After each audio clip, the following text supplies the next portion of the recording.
Hey, what's going on, fellow captains? It's Muse. So today we have the Anchorage. Now, the Anchorage doesn't exactly fit my playstyle. I play a lot of DD hunting radar cruisers, play a lot of open water kiting cruisers. I don't play a lot of smoke cruisers. The ones that I do play tend to be the ones where they have smoke and radar.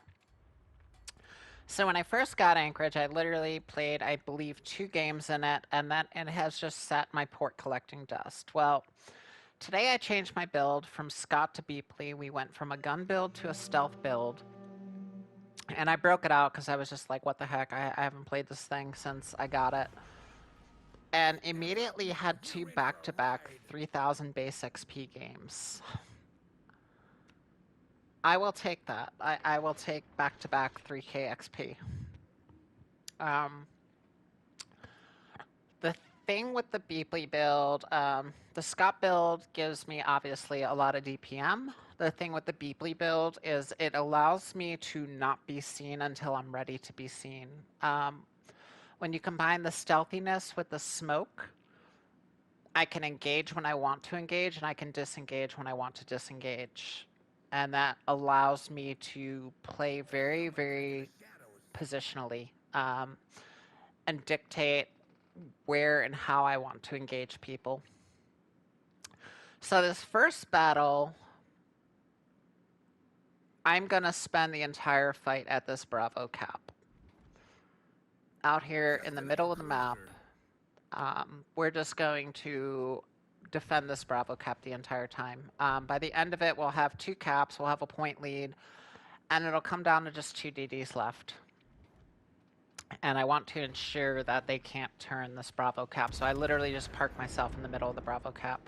So this Vauclin that you see is going to be... Me and this Vauclin are going to be nemesis all game. All game long, we're going to be back and forth. But yeah, the Beapley build... Again, I don't normally play smoke cruisers. Not my cup of tea. If it's something that only has smoke, then yes. Like the Italian cruisers, obviously. Gonna run smoke on those. But as far as whenever I get the choice between radar and smoke, I choose radar. Like, that information is valuable to the team. Being able to sit and smoke and farm DPM, like, there's plenty of ships in this game that have DPM. There's very few that have tools like the radar. And you don't even start seeing good radars until tier 6.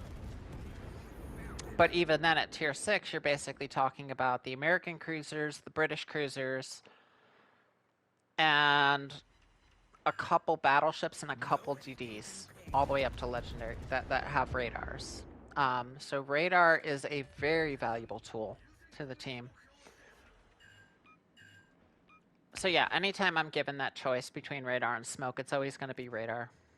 Everything I have that has a choice between radar or smoke, right down to my Orkin, has radar. I will never not choose radar. I think smoke is a very lazy playstyle. Don't get me wrong, it can lead to a huge DPM game, but you're leaving the spotting to other people, you're leaving the tanking to other people. You're leaving... You know, I don't know if you've ever played a spawn where you have 2 ships that immediately go behind islands, and you're the only thing for the entire, 2 spawns that can see you to fire at. Like, it's not fun being focused by 6 ships because nobody else wants to show themselves. So while it's great for, the 2 ships that are hiding behind islands that can sit there and damage farm, they're leaving the 1 ship that's doing any kind of spotting for them to be focused down, and then when that ship dies, guess what? You're going to have to come out and get your own spots. So is that really, an optimal play style? You don't see me play the whole sitting behind it. Like, you almost never see me have an entire game where I just sit behind islands and farm. It's just not good for the team. It's really not. Occasionally, if I'm passing behind an island and it offers me free shots, I will slow down or pause there for a little bit, take some free damage, but eventually I'm going to come back out because I want to be able to draw fire and tank, and I want to be able to spot. And I want to be able to offer that. Like, I'm a team player. That's why I choose radar over smoke. You know, again, I've talked about it before. I have a military background. Team is a huge thing in the military. And so, yeah, I want to be a team player. I want to be doing more for my team than just DPM because, again, almost any ship in the game, not all of them, don't get me wrong, there's ships that don't excel at DPM roles, but there are a lot of ships that do. And it's much more common to be able to bring DPM into a match than it is a radar or something that can spot or something that can tank. And so a lot of times that offers the team far more than just, you know, being able to DPM something down. A lot of times, you know, on some of my stealthier cruisers, I'll just go out there and hold spots and not fire my guns. And my team is able to DPM enemies down no problem. Doesn't get me the highest damage games. Like, if you look at my my damage average, I think I average 30k. So I'm over 13,000 battles in, and I think I average 30k damage. And a lot of times that's just because I'm sitting there spotting or hunting DDs or doing things that aren't going to net me a lot of damage, but they're going to get me wins. And that's what I'm concerned with, is the win, is the team play. For some people, that's not their cup of tea. They like to go out. Looking at you, Aaron, Mr. I want all the damage. No, I'm joking about Aaron. Mr. Aaron is somebody that is very capable of getting a lot of damage while also putting up a very nice high base XP. Capable of doing two things at once. But for your average player, to be completely focused on damage and not the team play aspects, like I said, you know, sitting behind an island the entire game, you've brought DPM to the match, but you've provided no spots. You've dodged no potential damage. Like, you did nothing other than just DPM. And that shows on the scorecards. That's one of the reasons why I'm commonly, you know, one of the higher XPs on the team. And again, don't get me wrong, I have my games where I finish, you know, mid-pack bottom, but a lot of times that's not where I finish. And it's because I'm doing a number of things. And XP in this game, everything has diminishing returns. So, like, once you've gotten so many defend ribbons, more defend ribbons is not going to get you a whole lot more XP. Once you have so many incapacitations, once you have so many kills, once you have so much damage, everything has diminishing returns. And there's a point where you can't just farm off doing one thing. You can't just farm off damage to get XP. You have to do other things. You have to get caps, you have to get defends, you have to get spots. And doing a mix of things gets you a lot more XP during a game than just doing one thing or two things. And the more you do during a game, the more XP that's going to result in. Some ships are naturally better at getting XP because they can do more things.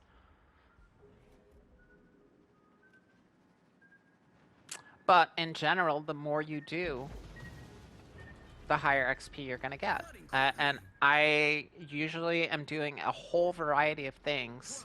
You can see my ribbons already. They're pretty diversified up there. Doing a lot of different things. So it's resulting in a lot of XP. And to have 2 back-to-back 3K games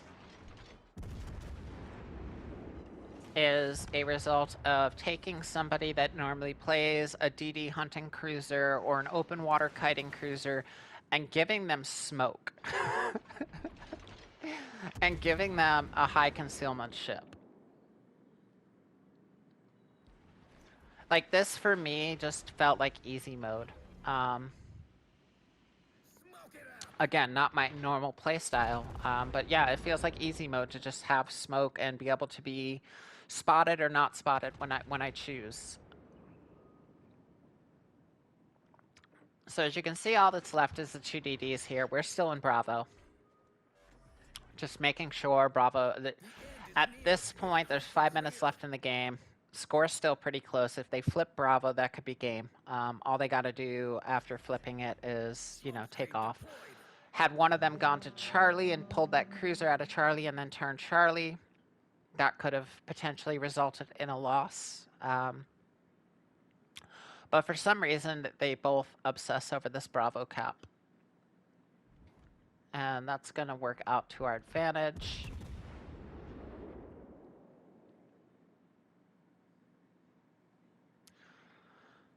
BB is going to sacrifice himself here. Pretty sure I know he knew what he was doing. Going out there alone against 2 DDs, like... But he's pulling them away from this Bravo cap, and that is valiant for the team. That's basically a sacrifice, because now this DD, instead of being able to come over here and mess with Bravo, has to go chase him down to Alpha to ensure the Alpha cap doesn't get turned, and that's going to take him away from the fight at Bravo and enable us to hold Bravo longer. And I'm pretty sure that's what that Battleship player was going through his head. Like, he had to know going out there with 2 DDs by himself, you know, wasn't going to end well for him. So I'm pretty sure he knew he was making a sacrifice, but he's stretching the fight out to Alpha, taking that DD away from the Bravo cap, away from Charlie, enabling us to keep the 2 caps. Again, I'm parked here in Bravo, so even if they come in here, they're not going to be able to turn it right away. They're going to have to chase me out of Bravo. Now, I'm out of consumables except for my sonar. Kind of doesn't matter at this point. I don't want to be sitting in smoke against 2 DDs. So I'm fine with being without smoke.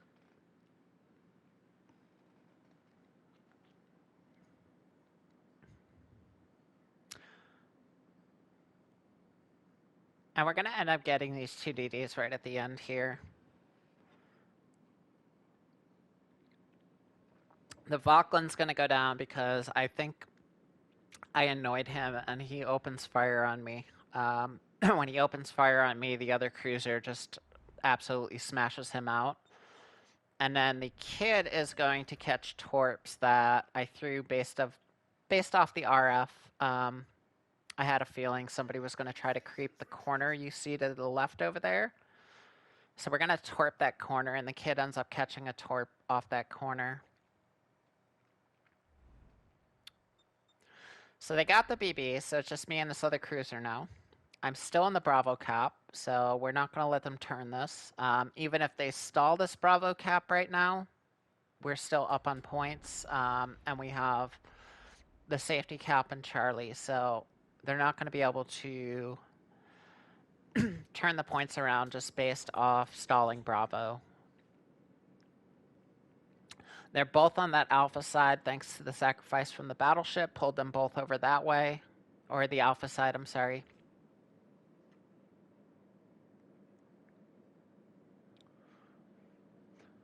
So we're down to 1 minute left. It's endgame. They have to make some kind of move. They have to sink me and this other cruiser. They can't do anything with the caps. Too far behind on points. Literally have to sink us at this point. Take a blind fire at the Voklin here And I must have got close because that made him mad and he's going to open up on me. He did not like that. That was a blind fire based on what I know his spotting range is and the RF. And I must have got pretty close because it really annoyed him. He decided to just go ahead and open up. And that is going to expose him to our other cruiser, who is just going to absolutely smash on him. And that's going to be the end of the Vauclin. And then the kid you could see over there is about to eat a torp. He doesn't even know it's coming. Pow, and that's going to be game. So that's the first of our 3K base XP games. Again, I haven't touched this ship since I got it. I played 1 or 2 battles in it, Scott build, and haven't touched it since. And I think that was, what, 2, 3, maybe even 4 months ago. It was quite a few campaigns back. So yeah, that was my 3rd battle in that ship. You can see the Plymouth had a nice game with 3K as well. And we're going to move on to the next 3K battle, and this is going to be our 4th game in this ship. I really like it with the Beapley build. It really lets me do a lot of what I want to do and choose my engagements. Choose when to fire at somebody. That last game, if you saw the AP shot on mines, we just kind of held off until he gave us that broadside and then slapped him with the AP because he couldn't tell where exactly we were. So he didn't know how to angle to me. And that's being able to choose your engagement. And that's what this Beapley build on Anchorage offers.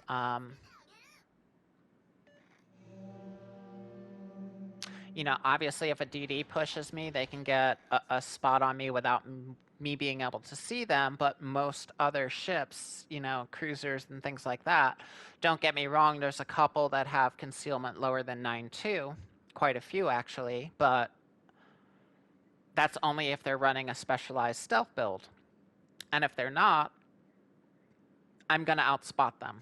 And that gives me the opportunity to decide when and where to engage them. And we're going to see that again in this battle. We did it last battle.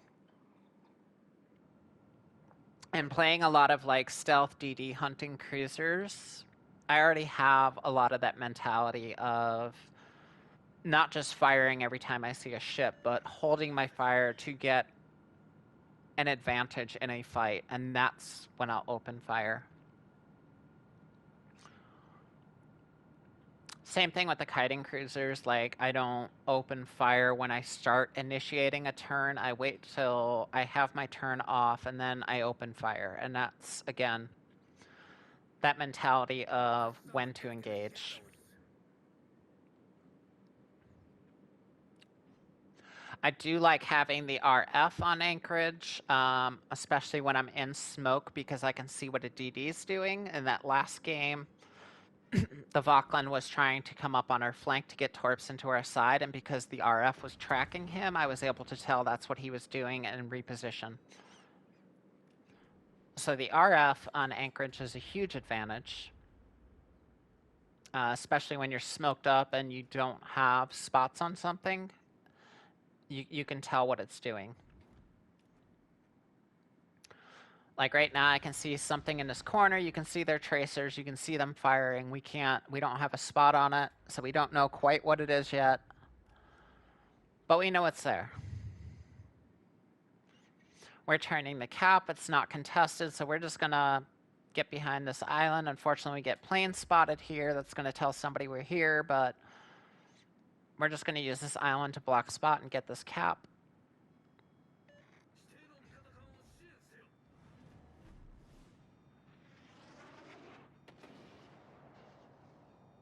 And again, it didn't feel like we did much this battle, but we did a whole variety of things, and that enables us to have a 3K game again.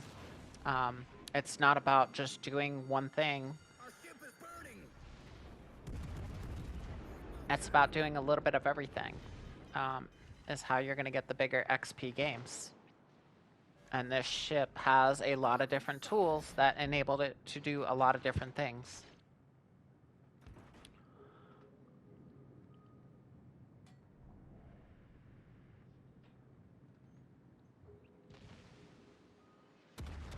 It's a strong ship for what it is. It's not something... Smokescreen deployed. I can see myself playing all the time. Again, I'm not a big fan of smoke cruisers. I'm more likely to play it with the Beapley build because I can also spot and do other things other than just sitting in my smoke farming with my Scott build.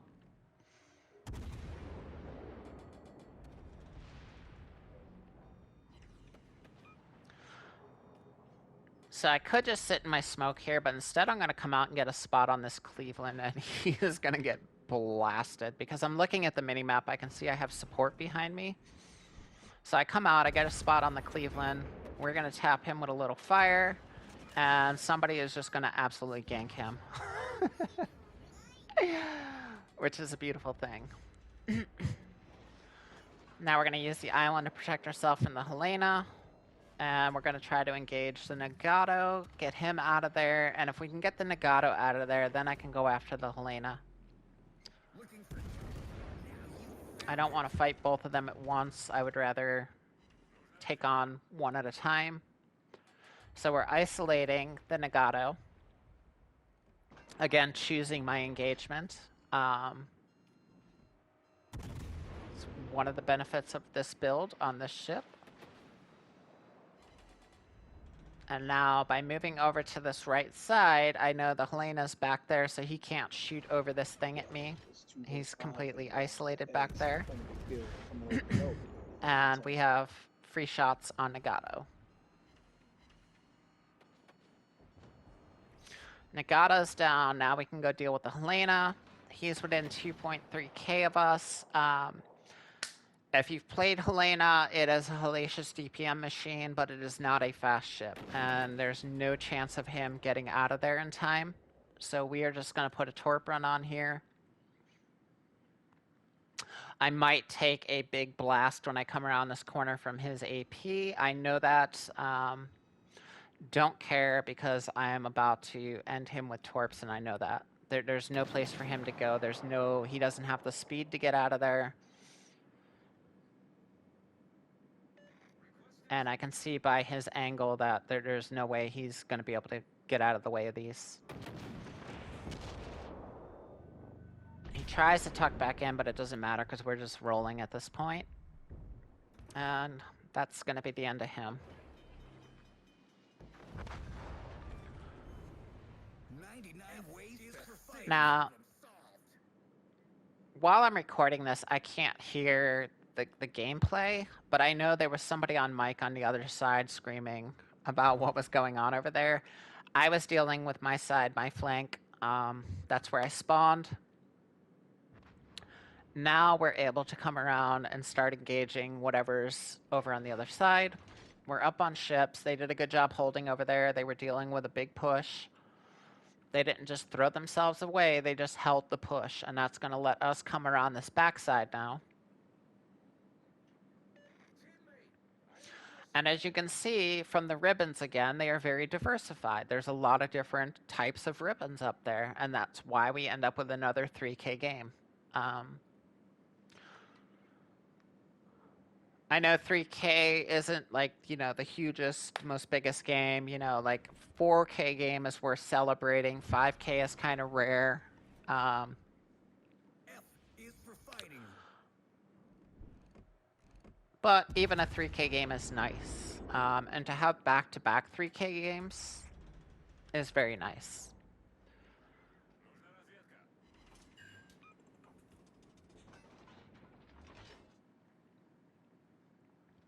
And I think a lot of that is just the experience of playing DD Hunters, the experience of playing open water cruisers, and then giving me a ship like this that is, stealthy. It's basically a down-tiered Buffalo that's stealthy with smoke.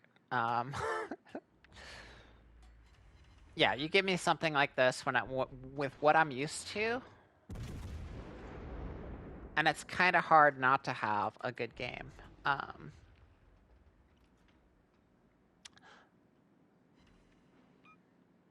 especially if I'm getting what I need. Like you can see here, I smoked up, but I'm getting spots. We're gonna come out and just start pushing anyway. They're running away from me. They got out of my gun range, so we're just gonna start pushing in here.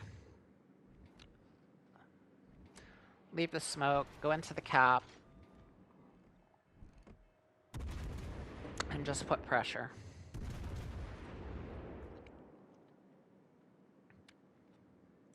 Now you can see their DD is hiding behind that Riga. Our DD can't get to him. He's got to respect the radar on the Riga.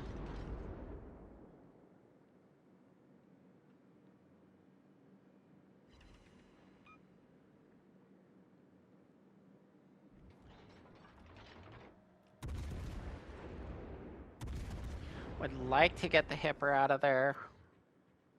It's kind of what we're focusing on.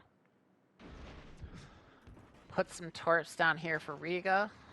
Torpedoes dead ahead.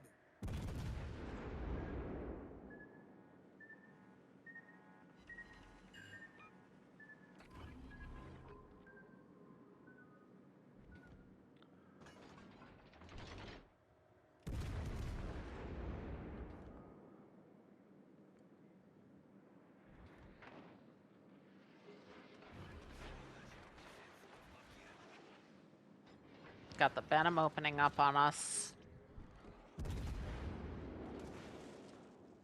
This is going to end badly for the Venom. He doesn't die here, but he loses all his HP, and that enables me to make the next choice that I make. It's near. It's crystal clear. So yeah, as you can see, he doesn't have a whole lot of HP left there.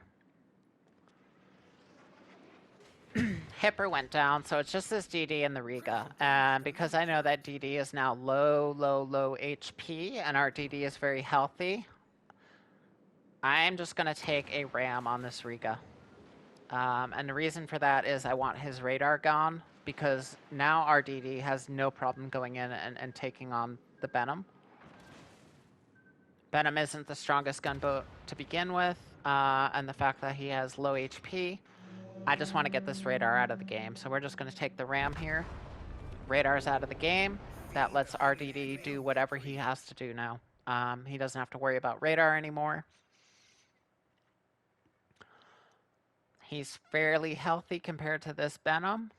And we still have a cruiser in reserve. So to me, that was a good play, getting the radar off the board. That was a danger to RDD. And now the chase is on. Venom knows he's in trouble, so he's just making a run for it. At this point, I don't get why players do this. Like, you're down on caps, you're down on points, you have no HP left. You're not even going towards a cap. You're literally just running back to a cap you already have. Like, just come out and fight at this point. Like, there's no point dragging this out for another 3 minutes. Just come out and fight. Like, it's a wrap. Your team failed you. Just come get it over with.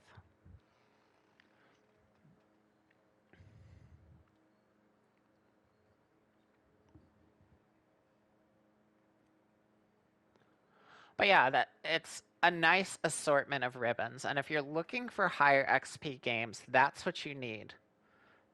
Just doing one of something, whether it be, you know, farming damage or just torping things or whatever the one thing you're doing is not going to get you a whole lot of XP. Doing a variety of things will get you a lot of XP. So for example, if you're looking to grind up tech tree ships, don't build them for one specific niche or role. Build them to do a multitude of things. And the more things you're able to do, and that's kind of the way you got to play them too, you know, look for defense, look for opportunities to cap, look for, places to get torps on, look for ways to get fires, look for ways to get, just mix it up as much as you can. If there's a plane you can shoot down, there's diminishing returns on all of those things. So there's like basically a soft cap, and when you get to that soft cap, it doesn't give you a whole lot of XP to get more of that. So like damage, your first 50k damage is going to get you the most XP. After that, it's diminishing returns.